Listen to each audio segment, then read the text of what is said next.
அஸ்ஸலாமு அலைக்கும். இன்றைக்கி சுவையான புடலங்காய் பொரியல் எப்படி செய்கிறதுன்னு பார்க்கலாமா? அதுக்கு ஃபஸ்ட்டு ஒரு 350 கிராம் புடலங்காய் எடுத்திருக்கேன். இது மேலே லைட்டாக தோல் சீவிட்டு குட்டி குட்டி பீஸாக கட் பண்ணி எடுத்துக்கலாம். இப்போ ஒரு பேனில் பொரியலுக்கு தேவையான அளவு ஆயில் ஊற்றிக்கலாம். இப்போது ஆயில் ஹீட் ஆகட்டும். ஆயில் ஹீட் ஆயிடுச்சு. இப்போது கடுகு சேர்த்துக்கிறோம். கடுகு பொரிஞ்சதும் வெங்காயம்,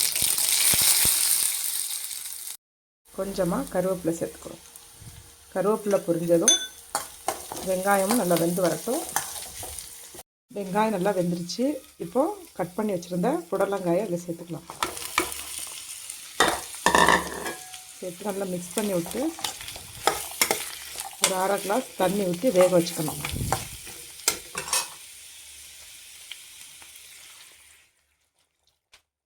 காய் வேகட்டும். இப்போ மூடி போட்டு மூடி வச்சுக்கணும்.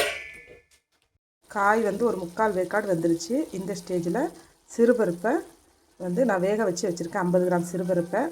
இது 3/4 வேக்காடு தான் வேகணும் சிறுபருப்பும். இப்போ இதில் சேர்த்துக்கிடுவோம். காயோடு சேர்ந்து இன்னும் நல்லா வெந்துடும் பருப்பு. ஒரு 1/4 ஸ்பூன் மஞ்சள் பொடி இதில் சேர்த்துக்கிடுவோம்.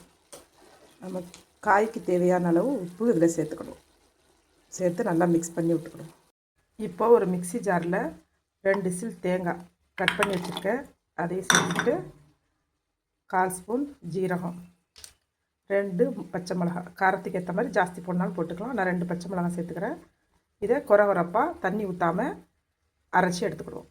அரைச்ச மசாலாவை காயில் சேர்த்து மிக்ஸ் பண்ணி மசாலாவுடைய பச்சை வாசனை போகிற வரைக்கும் ஒரு 2 நிமிஷம் குக் பண்ணி எடுத்துக்கிடுவோம். இந்த மசாலாவுடைய பச்சை வாசனை போயிட்டு அவ்வளோதான். இப்போ ஸ்டவ்வை ஆஃப் பண்ணிக்கிடுவோம்.